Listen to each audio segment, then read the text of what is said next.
thing didn't work out, not the cause, but the way it didn't work out, right? So you have to, it's in startup world, there's something called pivoting, right? Yes. You have an idea, you go to the market, and Mike Tyson says that everybody has a plan until they get a punch on their face, right?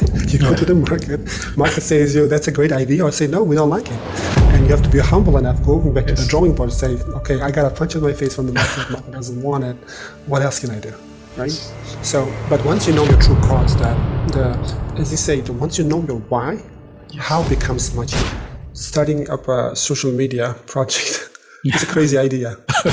I think that the key is trying to serve the community as much as you can, instead of trying to think, what can I get from this? It's try to be like, and you came to realize that what the TV was showing, the mass media was showing, it was not the truth.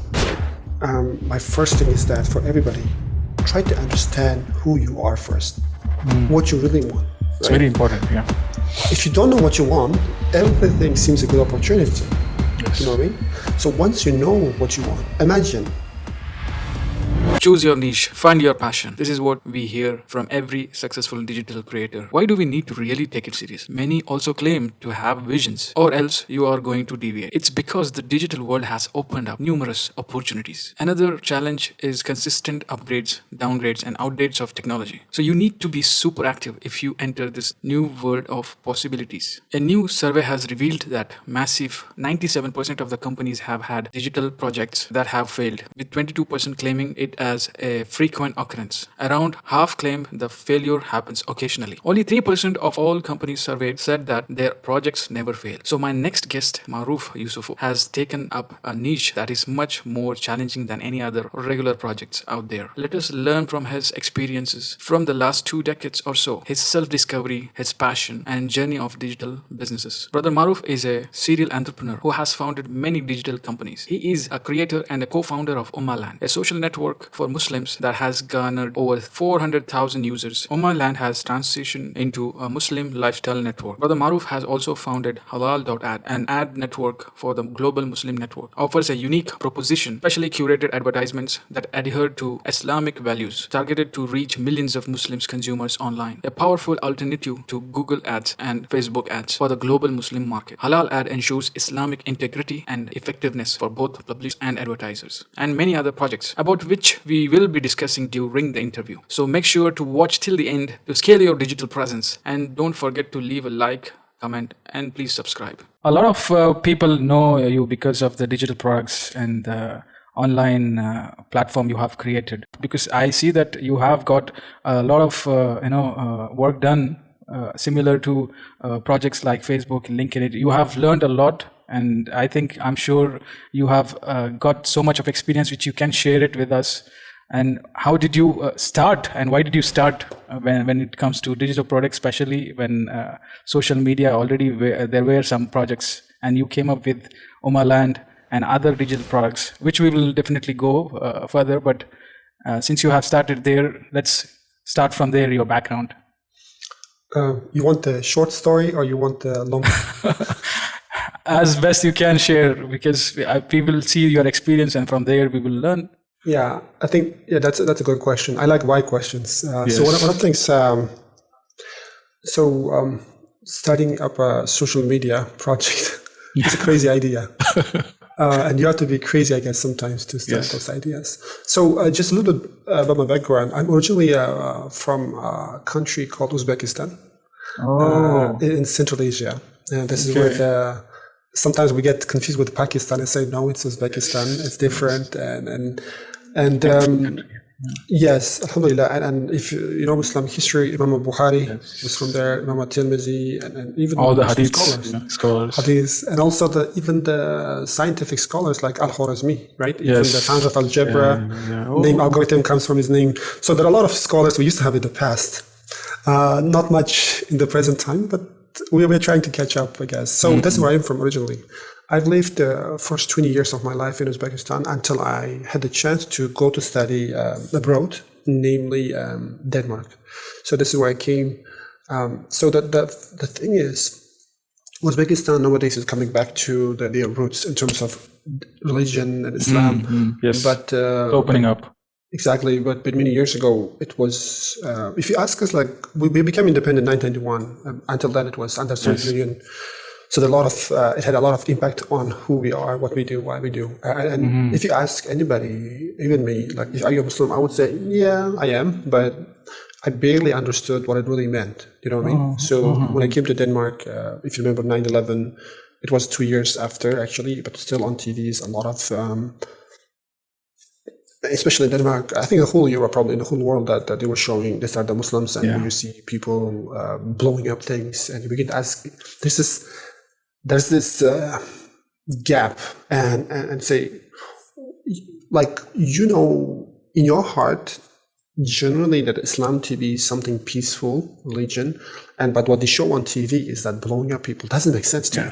You know what I mean? Say, how could this be Muslims? Am I also like this Muslim? So it's called an identity crisis, right?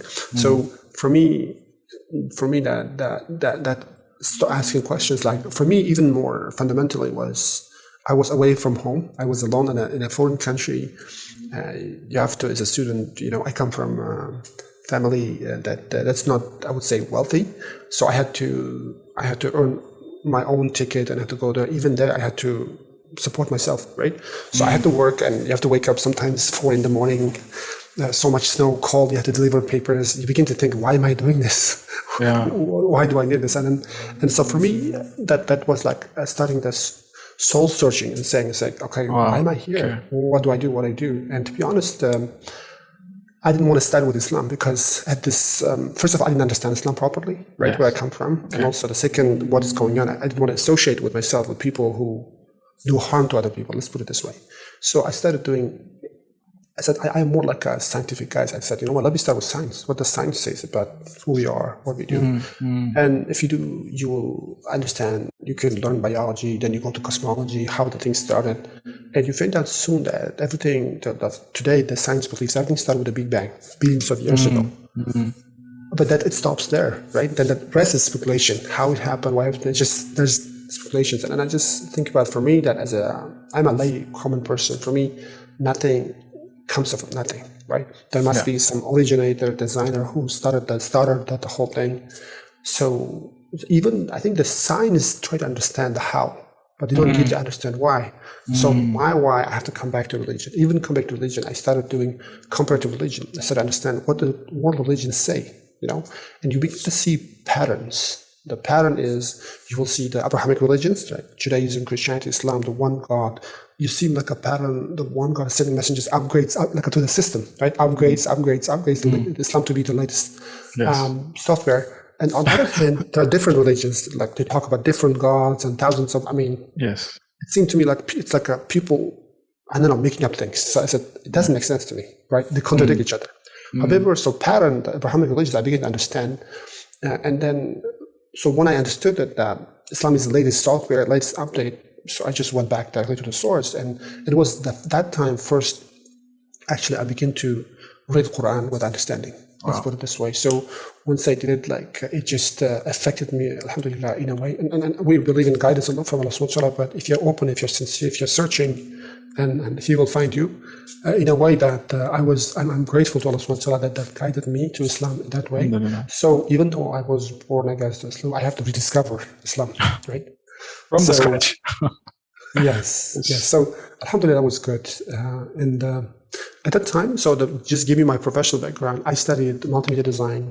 And background, what was going on is that designing beautiful websites was good, but if you don't understand, again, why people come to your site, why they use, you may design something beautiful, but not useful, right? So at the back end, I'm a learner, I keep learning, I have web analytics, I keep learning a little bit web development and marketing, so I can understand and design something better, especially in digital world. And also was really curious about this new world, right? And until I actually, the reason I came to Denmark was because until I was 19, 18 years old, I didn't see computers. But when I saw them, when I came to study in Tashkent, the first time I was really in love. I would stay with them hours, going to the menus and understand what each menu does. It was crazy. So I was really kind of in love with the computers, and then led me to Denmark. And then, so the more I was, the computer world is big, right? IT world is huge. You can do a lot of things. For me, visual creativity was what main drive, because I can suddenly do things on the computer. You can see it right away, and people can interact with it. That's why I started. I started as a web designer, then I would become web analyst and marketing. MashaAllah. So my transition became there, digital marketing. So now we are talking about 2012 and 13, after I was 10 years in Denmark, and I have this self-transformation taking over years. And you came to realize that what the TV was showing, the mass media was showing, it was not the truth, right? You were trying to spread a big lie about Islam because they have their own agenda. And when you say something not right in Islam, as Prophet ﷺ said, you can either write with your hand, or you can write with your tongue, or you can at least feel bad in your heart, right? This is the weakest sign of this iman, right? So I said, you know what? Why don't we do something about this? Like what you're saying about Islam. That's where the crazy idea came from. We said, new technology is coming up. Social media is a good way to connect with people. Let's try it, Umaland. And this is how we started our project, 2013, Umaland. And that's the story why. Yeah. It's all story end up to produce something which is challenging, by the way. Ani, you had a huge audience, by the way. Yeah, we had over 340,000. Yes, mashallah. So you have a background of now social media, how it works and everything. You already knew it. Anyways, but since you are already into digital products, are you only into digital products, or do you have anything outside which is formal or anything physical products? Or are you still continuing with the digital? I would say majority of the projects I've been involved, it's in the digital world. But sometimes we have clients that they need help with their physical products. Like we have shops, they want to sell products, like e-commerce shops. Okay. And so I would say probably 20% of the clients we serve, I guess 10 to 20% is the physical products, but majority of what we do is still digital because of the speed, because of the scalability. Yes. Somehow I prefer digital products. Yeah.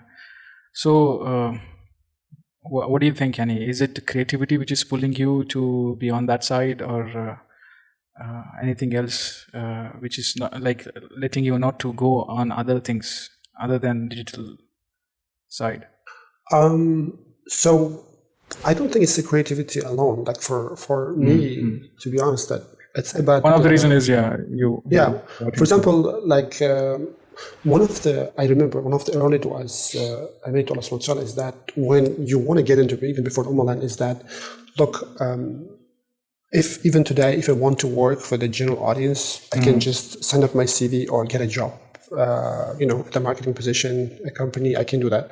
But for me, that even from the beginning, one of the things I was making du'a is that, like, we live only once, right?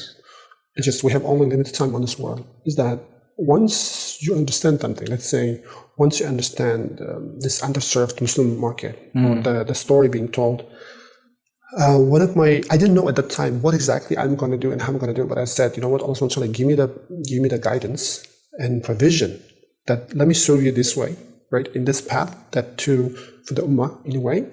And you are the one who gives risk, right? You are the Ar-Razzaq, you are the provider.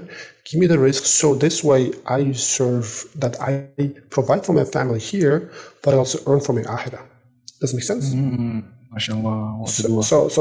So, and you don't know what it is, but you have to start somewhere. That's where we started.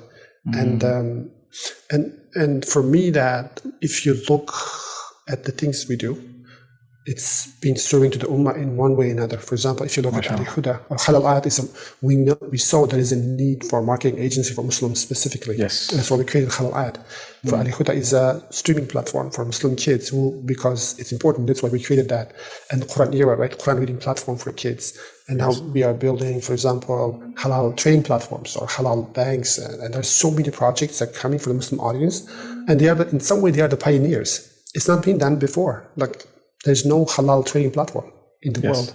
Yes. And for example, we are also helping in the US to launch the first halal neobank, right? It's not been done before. And in some way, they are pioneers, and we are honored to be working with them, alongside with them, to bring them to the market. And so what I'm saying is, it's not to be created, it's not being where the need is, what's being created. And the idea is, how do we help others, right? Because since we know the marketing part, how do we help them grow.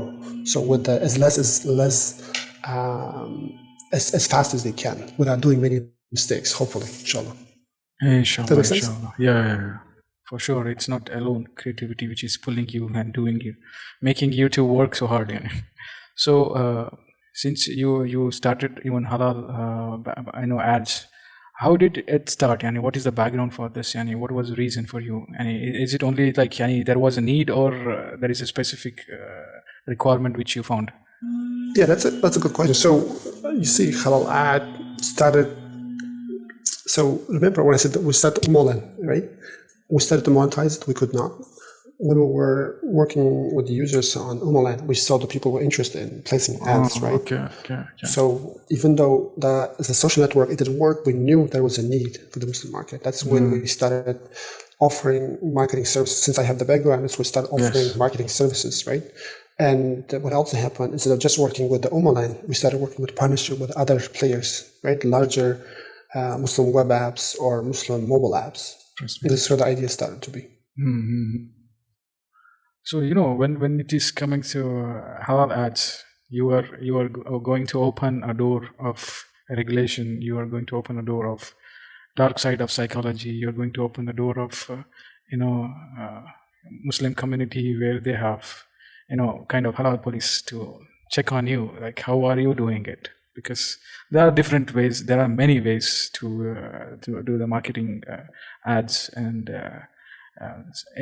recently how cookies things came up, and everyone understood now how it works.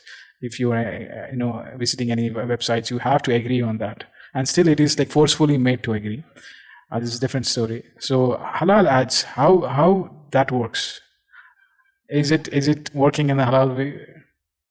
Yes. So there are two things, right? What you're discussing, touching upon, is the security part, like how the privacy part, to be honest. But so when talks about halal ads, there are two issues. One of the issues for halal ad was that when people went to a website to check their prayer times, right? Yeah. And since if they were using Google AdSense, sometimes it showed up halal, half-naked women or alcohol. It didn't make sense, right? Yes. So halal ad was created to tackle that challenge and say, you know what, instead of showing that, why don't we serve you the ads that are from the Muslim community? They're promoting their Hajj package or something. So it made sense, right? So we're in the middle. So that part was good, alhamdulillah. When it comes to the cookies and privacy, we did not track the users, even though we tracked where the user were logging in, because we need that to provide each country. We didn't track anything else. And in that sense, we didn't break any laws, or I would say. So it was the basic way of tracking, alhamdulillah. So I wouldn't be worried from that part. And you did not use any data science for this? No, we do not sell the data to anybody, because when you don't know how things are free, you have to be like, especially on Facebook, for example. Facebook is free. Facebook is not free. You are the product. Facebook is free. You are the product. Exactly. So for us, that our making money ways, how we make money was very obvious. So when advertiser came and paid for the ads, we took a portion from that. We took a specific percentage from that, and the rest go to the publisher. So we didn't have to sell users' data to anybody. And because I believe in that, you should treat people how you like to be treated. If somebody wants to sell my data, I wouldn't be happy, and we did not want to do that as well. You are like a third party which is like taking care of the privacy, taking care of all the requirements for the halal. So yes, so we connected. Yeah, in a nutshell, what we did is, to be honest, all we did to the website, we give them a code. We said, this is a code you can put on your website, and if someone visits from Bahrain or someone from Dubai, if someone's tagging that country with an ad, we show that ad. That's it. Which is much easier and straight to the point. So, it's not like a typical ad which we have in the market, which is, they say that they are taking care of that, but still they use all the dark side of the psychology, and it's crazy thing happening. So when it comes to network now, your network life was like completely very inspiring for me, especially because you have a huge network. Mashallah, you are into podcasts also now. I'm sure you have much bigger than before. So how is it going? Like, do you have any programs for that, or how did you build this network? So, as I said, we've been in the market probably the last 10 years, and it takes time, right, to build a network. You have to be patient. And also, I believe when you do something that people kind of, people see it and like that, and they would like to connect. And alhamdulillah, that because of the things we have been doing, and I think also those things we are doing is nothing. Just we don't sit like and say, okay, what should I create today? Instead, we are the part of the Ummah, right? I have kids, for example. I saw this need, so that's why we create Al Huda or Quran Era. Or we are seeing that there's no halal banking options for Muslims in the US. That's why we're creating halal banking, right?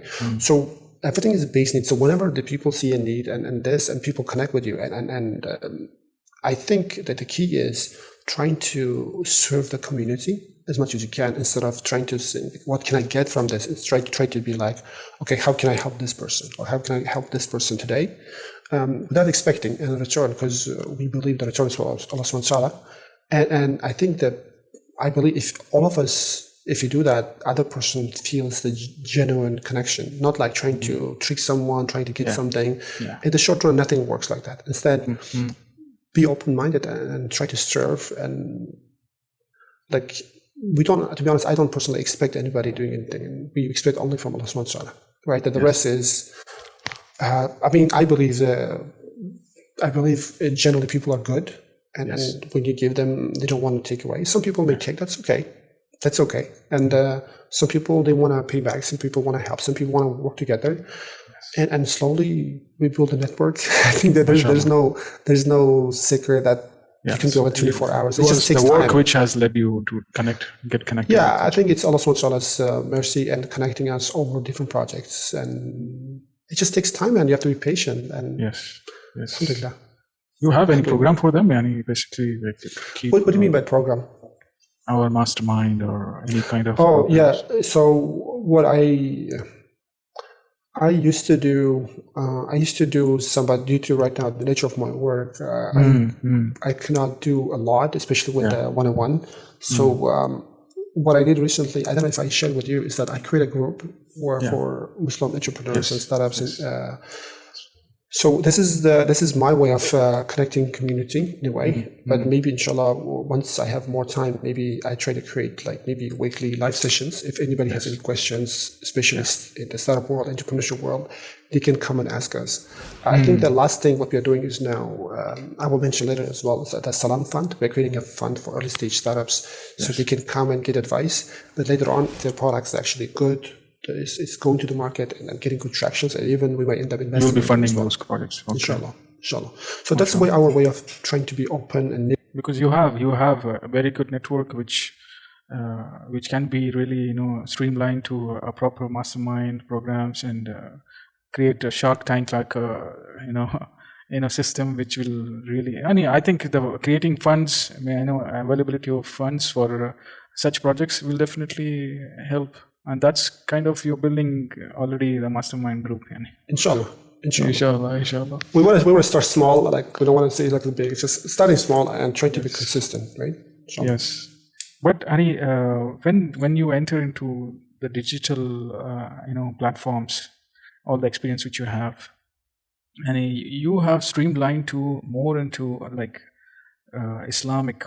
Completely Islamic audience, and from the network which you have built, even me, I have seen the response from the people when it comes to Muslim network is that it's still we are getting back to that trust level, getting back to that real connection. Online is still a challenge to build that connection. Keeping that in mind, with that limitation. You are only, I think there are a few people out there who are trying their best to tap into the Muslim network or Muslim audience. With that challenge, it's a challenging, to be frank, Annie, that you are trying to may wake them up to check out our Muslim products, right? How are you handling such a challenge? That's a good question. Yes, that's a good question. So, do you remember that as a crazy idea? In the beginning, like why on earth would you do this? Is that I believe that the reason why we focus on the Muslim market is because we believe it's underserved market. Number one. Yes. Number two is, I don't know if you noticed the last 10 years, we are seeing more and more awareness, even in the Muslim market. I think after 9/11. Yeah. So what's happening is that maybe for many, many decades, Muslims in majority of the countries, they were not on a high income countries. Alhamdulillah, that's changing now. And when you begin to earn more for your necessities, and you begin to spend on wants, comfort and wants, right? And when that happens, Muslims are choosing, making their decisions. So it's like a voting system. It's like a voting system. So whenever you pay something for you with your money, they are voting, right? So this market may be fully developed yet, but it is in the making. Yes. And what's happening, there are millions of, not billions yet, I guess, but millions of Muslims are making that shift with their money. What they're saying is that we want more modest clothes, or we want more halal media, we want more halal banking, this and that. And so even though the market is not there yet, the reason why we are aligned with the market is this is where we believe where it's going to go. Because not only, it's not good only for the Muslims, but we believe it's good for the humanity, right? Yeah. Exactly. Modesty is good, right? Because you don't want to sell women as a product or other sexual objects, or you want to halal media. So you want to your soul, you want to do something pleasing to yourself and to Allah subhanahu wa ta'ala, right? Or halal banking, you don't want to deal with riba, right? Even though in this system right now, it may seem almost impossible because everything you see in the West is based on riba interest, right? So what we are saying is that we may sound crazy right now, but that market is there, it's developing. We want to be the pioneers. We may not be the wealthy ones or the ones who make billions. That's okay. This is the way of being pioneer, right? And that's why our way of going to the market. Preparing the ground for that. Exactly, right? I know it's challenging, but that's okay because we didn't expect it to be easy anyway. Yes. We don't believe it's supposed to be easy anyway. It's when you are into these projects, let's say even podcasts or anything, it's a challenge, man. It's a challenge to tap our own people. So it happened with Rasul also. It happened with all the big scholars when they started working like that to promote or work on Islamic projects. But the challenge which you might have is because of the online things. The first thing comes is whenever you write the name like halal, Islamic words, or anything connected to Islam word, you are limiting the audience, even the Muslim audience. How was that with you? Because I have seen personally, it was challenging, like how we had to streamline, and even if you write like it is with the Islamic perspective, the person with that title will be questioned because where did you get the ijaza from? Where did you get this scholarly statement? This is something limiting you to work. That's true. For example, let me give you an example. One of the latest projects we are doing in US, we are helping the first halal neobank to launch. It's called Fair Bank. So I think the Fair is tackling this in an interesting way. So even though it's being halal neobank, it positions itself not only for Muslims, but for the underbanked, underserved, and those who want to do deals without riba, and also who wants to do, you know what I mean? So our goal is now we are saying, look, we are the bank trying to be fair, right? Trying to rip you off like all the fees. Yeah. You can pay this monthly fee and there's no interest if, in your account. And for example, even we do later on, inshallah, for example, home financing, it's going to be halal home financing. These are our advisors. This has been certified like that. And this way we are saying, look, if you're Muslim, you're welcome. If you're not Muslim, you're also welcome. But our rules are we just don't work with interest. That's our difference. And they begin to ask, how do you work without interest? We begin to explain, it's fair. It's for us, it's also a form of doing da'wah as well, in an indirect way. Educating people. Exactly. We are saying that, trust me or not, like they say, that's fair. Yeah, we believe so too. That's what it is. May Allah give strength to such old brothers who are working on these projects, which is like, man, even if I think like they're educating all those, even Muslims and non-Muslims, and convincing them to join in. They ask questions. How are you giving home mortgages? We say this. How? Wow, interesting. Because it's Muamalat. Part of Muamalat means people definitely will look for the best alternative. This is what Islam teaches, right? Yes. Instead of telling them, hey, come to Islam, be Muslim, we don't say that. We say, that's what it is, right? This dawah is by doing, I think, by your conduct, right? Not by screaming to people. from your whole experience, before I go into like any closing or anything, from your whole experience for digital platforms, for creative people, even for someone who was like recently or lately got into spiritual life, what is your experience? And through your experience, you can advise a few words or the whole process of taking up some project from scratch. It's very challenging for someone to think about a digital product and something which they can really work with the religious fundamentals, with the religious principles and ideas. You don't need to compromise on those things, which you have done beyond that. Basically, it's not just running any company. You have openly given your identity that it's something from the religion of Islam, religion of Abraham. So what is your advice, or through your experience, you can give a more detail on this, because this is going to help me and definitely those who are watching. So I think my first advice is that don't start just Islamic project just for the sake of starting Islamic project. I think each person should look deep into their soul in a way before you do something. Like, first of all, you need to understand what's your purpose in this life, right? What's your, for example, Qazi's or for the Maruf's purpose? Like, for some people, maybe they are going to be amazing astronomer. Example, right? Do you understand? Yes. If they're inside, they're seeing what they like. I mean, there's something called Japanese term called ikigai. That's what I like to tell people. Yes. If you have to put the lifestyle of things you love, things you're good at, things you get paid, and the world needs. Then find out what is it you want to be. If it's being an astronaut, right? You don't have to create an Islamic project. Just be an astronaut, by then do a da'wah by your conduct and akhlaq and how you conduct people. That's okay. If your thing is to try to, let's say, maybe you're going to be an amazing teacher. If it's an amazing teacher, math teacher, be a math teacher. You don't have to say, I want to be a project. The reason for me I become this is because as I said, maybe it's something to do, I was in a Muslim minority country like Denmark, where you see yourself in a small and compared, and you're really worried about your identity and say, you know what, I want to do this. So maybe because of that the things we did becomes more from that angle. So I don't expect everybody to start doing Islamic projects. Yes. Right? No need, number one. So number two is understand what you really want. What's your purpose for being? Number three is, even you understand your purpose for being, not everybody has to start a startup, right? Because someone has to else work on those startups as well. Number three is trying to see if someone is doing what you want to do and join them. Offer your help based on your skills. Maybe you're a good writer. Maybe you're a good marketer.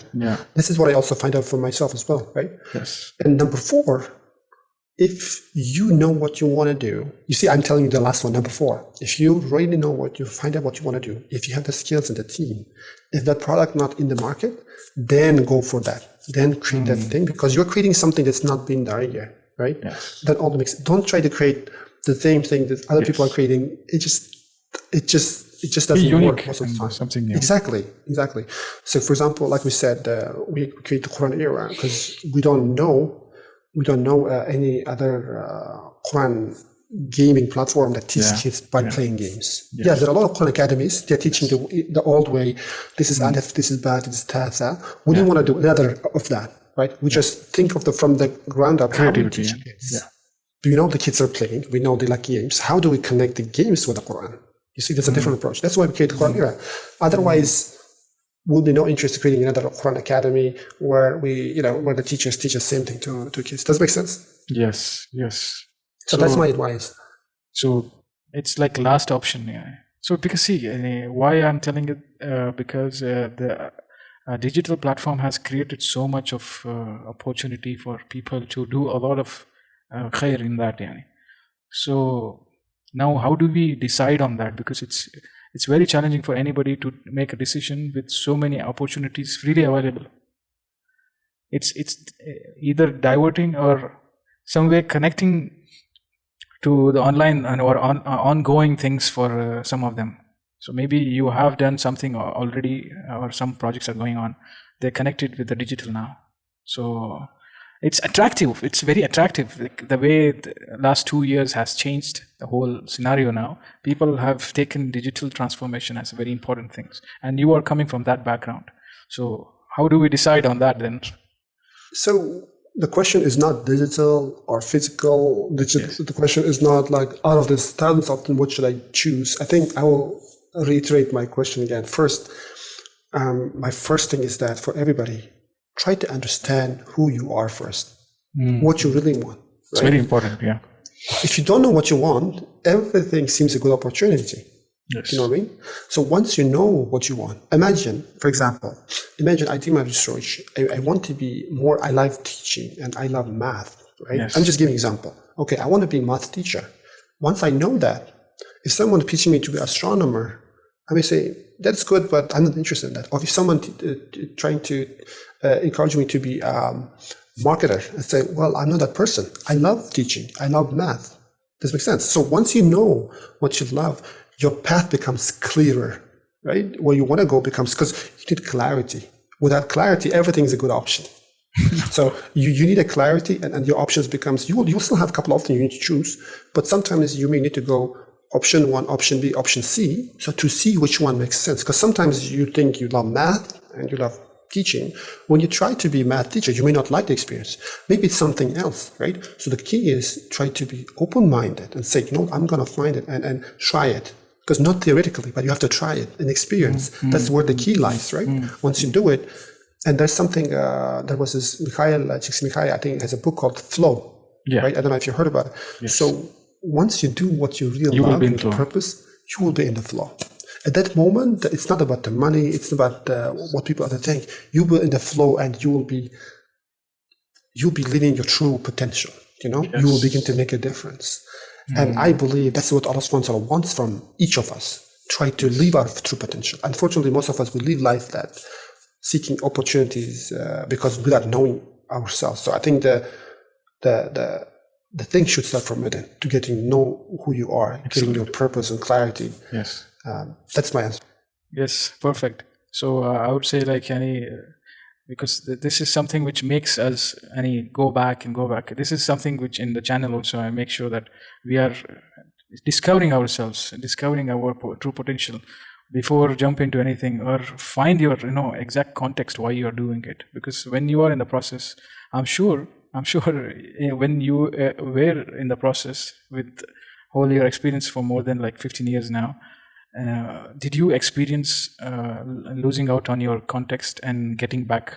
Did you had any regrets or failures in between, which has led you to okay, you went off track and you came back? You had any experience? It's a personal experience everyone faces for sure. That's a good question. I think before, as I said, before getting into, very from the beginning, I wanted to be in this market specifically. I had no idea what exactly we'll be doing, right?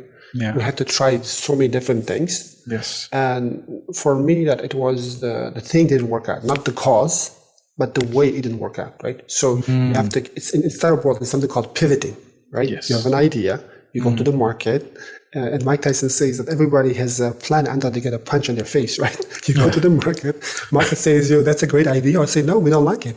And you have to be humble enough, going back to the drawing board and say, okay, I got a punch on my face from the market doesn't want it. What else can I do, right? Yes. So, but once you know your true cause, that as you say, once you know your why, how becomes much easier.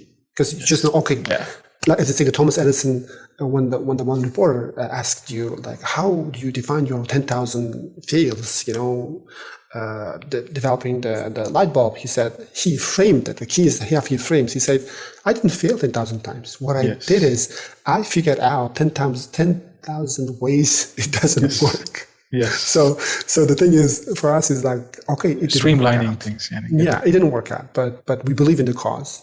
And so we try something else. So that's why even the Umaland can make it work. The Halal Ad, it seemed working, right? From that comes other ideas.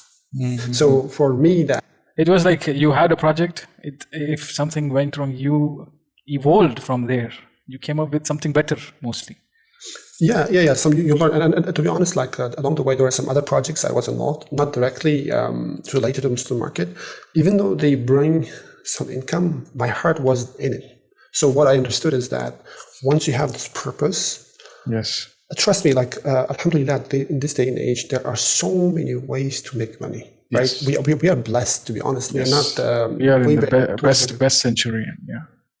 We are make money so many ways. Yes. So if that is the case, why don't we find out which ways really make sense for us and don't do that? Do that, right? Yeah. Instead of, if you do something, you can make away many things.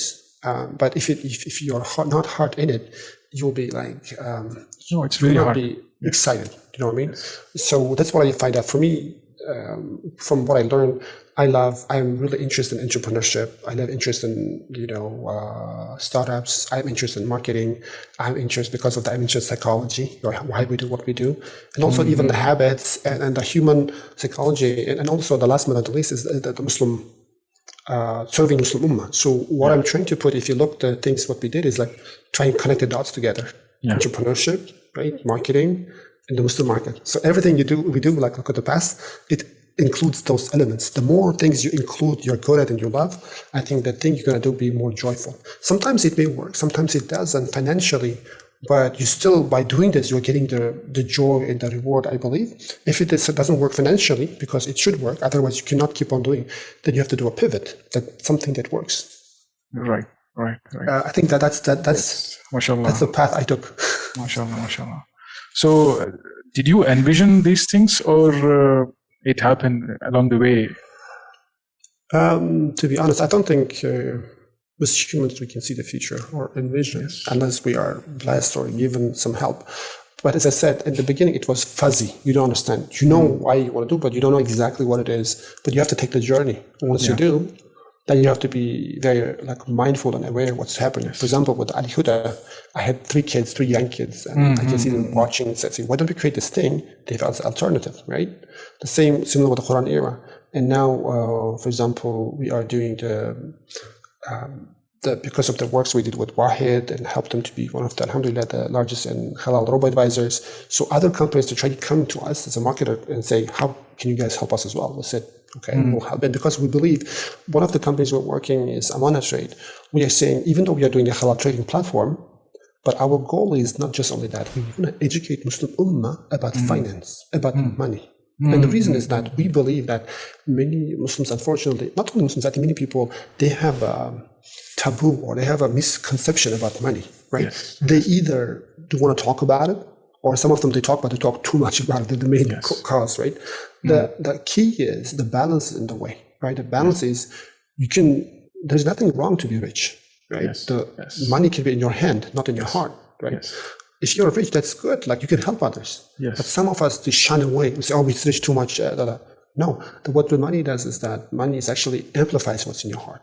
It doesn't make you corrupt. So the question is, like I've been poor, and alhamdulillah, I've been in a state where I have enough, and I can tell you, being in a state where your necessities are met is better than being in a poor state, because when you're in a state of being poor, you're thinking only about your food. You cannot, I don't believe this is a state you can actually. So we ask from Allah subhanahu wa ta'ala the provision that helps us to take care of our basic necessity needs, so we can serve Him better, so we can serve other people better. We don't want to ask for richness just to be the richest person in the world, right? We don't want to be the richest person in the cemetery. We ask Him if you think it's good for us, so we can get it and help in His cause. To improve it, right? So there's always a person serving other people. And I think that's the healthy relationship with the money. And Amana Trades, for example, one of the startups I'm involved in, we are trying to bring that thing and saying, we want to educate you about these topics, how to invest, how to manage your money. You know what I mean? So every startup has this kind of cause in it, right? And I believe in this cause fundamentally. And that's why we're trying to, in a way, teach the audience, teach in this case, the Muslims to improve themselves. Amazing. So, lastly, before I discuss with you, take rapid fire questions. Sure. Or since you said any, I don't know, for sure, it's not like you're not against having the visions and all, but I'm sure you must be having some vision for, coming any generation or coming few years. Because now you must have got some clarity after going through such experience, right? So you have an idea now, because it's like people are advanced now. They're able to see things now, what is going to be future, and the way the cryptocurrency is going, the way blockchain things are coming up, and AI is coming up. So you must be having some vision related to these areas also. Yeah, especially blockchains. We have an idea we are tinkering right now, but maybe it's too early. Too early. Because in the market at this point there are a lot of scammers. Noise is also there. Yeah, a lot of people out there trying to do everything. But I've looked at personally. I like, to be honest, the blockchains. There's a huge opportunity there if it's done, utilized properly. Not trying to cheat people, but I believe there's one of the things we are looking into. I don't want to say too much, but one of the things we are looking into introducing a way to help not only Muslims in the US but around the world that for managing their wealth in a way that's authentic way. And inshallah, maybe you don't never know. Maybe in a 6-month time we'll be launching this project if things goes well. But we want to do it in a way that, as you said, responsibility, the transparency, so they understand what's going on. So there's not only one company there are custodians, there are people who are looking over the project, and maybe we will do what the people already known in the community. Yeah, you can still collaborate. Yeah, exactly, collaborate, and there's it takes time to be. But as you mentioned, I see a huge opportunity in blockchains, but to come up with an idea that actually I think something new to the market, it takes time because you have to figure out ins and outs, right? But in general, in the vision, like. In the vision for the projects I'm working on, especially, as I said, one of the things emerging for me is that one thing is the child education. That's what I said, Ali Huda Quran era. Now we're working, inshallah, with bunch as well. Is that we are seeing that there's a huge demand moving forward for the child education, right? Because as Muslims, we know education is important, especially how we educate ourselves, right? Our identity is very important. Yes. And our goal is, inshallah, moving forward, we want to inspire the future leaders of Ummah, right? Maybe we will reach out to you, to your family, via Ali Huda or Bini Branch. We are on our way, and we want more people to join us this effort, and even more startups, because the future belongs to our kids, right? Yes. The better it's our legacy as a Muslim to teach them the way, right? They come through the chain of prophets, right? The Islamic way of teaching, and that's our responsibility. And the best way of teaching is education. And the best way of teaching is the best way of entertaining. You know what I mean? Entertainment plus education, and that's our vision in terms of the Islamic education for kids. For the finance and Islamic finance part, we are teaching them the Islamic finance. We are going to, inshallah, enable halal way of doing finance without the riba. These are the two big emerging trends right now. Yes. And I don't know what's going to come up in the future in 5 years. As you said, the blockchain will come up. When it comes to digital, man, it's very hard to say what's going to come, what's going to go out and outdated. We don't know. We have to be open-minded. Right? Yeah, we have to be open-minded and build skills around that. That's true. So that's we are. I mean, these are the visions, I guess. Jazakallah khair for so far the great discussion we had. It's very hard and challenging. As you know, it's within 45 minutes or 1 hour. I don't know when people say like 15 minutes of video. Like I'm like, wow, you're asking someone's experience of 15, 20 years in 15 minutes? Come on. So for me also to digest, like I will need another 2 hours maybe, the whole things and how things and all. But alhamdulillah, I was able to like get a lot of, any insights from you. Your experience will definitely help everyone who is watching today. And before I close, let's have a rapid fire question. It's very simple, and you must know this. You must be knowing this. Like, if I tell one word, you can complete it, or I might ask a question which is going to be like you have to answer it in less than 5 words. It's gonna be fun. But I had one question, man. How to have fun while creating these products and not get stressed? So because it's all digital and you're lonely kind of thing, you are either outsourcing or you alone are working there. It doesn't have to be lonely, right? You can work with a team. Yes. But now the way I agree with that. You have to have a team and build projects around it. When you're starting, for sure, you're gonna be alone. So, Brother Kazi, that one thing actually, I don't think that I learned is that whenever you're starting something, I strongly suggest finding a partner first, not doing it on alone. Being a partner, being sounding board, at least ping-ponging, because don't do it on your own. It's going to be a lonely journey. Don't do that. That's why when we started the Umaland, we started with 3 people, and sometimes you get to know people by working together, if they're a good fit or not. But I believe as human beings, we're not supposed to be alone. We're supposed to be together with each other. But even right now, it's been in the social lockdown. We meet every day, almost every other day at least. Yeah, on Zoom with our teams. Online, Yeah, with our teams. Different parts of the world, we meet with them. Sometimes we call. So this way, it's not as a person, but it's better than nothing. At least, which is it's kind of blessing to have. Yeah. The best thing is the physical, if you can. Yeah, but sometimes. But the thing is, if you want to do physical, then you're limited to your physical location, right? Probably 100 kilometers. No, it's globalized also. You have to travel, and people are hiring from outside the country and having projects somewhere else. It's interesting, you see, once we let go of this physical attachment, we can do a lot of things. Yeah, interesting. So let me ask you the question, which is like rapid fire. Okay. Firstly, can you describe yourself in 3 words? You have to be fast and quick. Yeah, it comes to your mind. Anything? Well, okay. 3 words. Yes. Describe quickly. Okay. Maybe I'm not really good at these things. I have to think. Okay, I would say father, son, and entrepreneur, I guess. Marketer, I don't know. Okay. What are you most grateful for? At least maybe 3 things in your life. I'm grateful for my life, for the opportunities, and for the people Allah subhanahu wa ta'ala sent my way. If I ask you what's happiness, what comes to your mind? Happiness is doing what you love, and doing what you love, and doing what you love and making a living, I guess. So, if you were to given a chance to travel somewhere else, which country it would be? And live there? I'll live there. I think I'm already there. You already chose. Yeah, I think it's Canada. Canada so far, yeah. What annoys you most? What annoys me most? Yeah. What annoys me most? You know what? It used to annoy me most, the ignorance and stubbornness. I mean, sticking to your things, like, let's put arrogance. I think it's arrogance.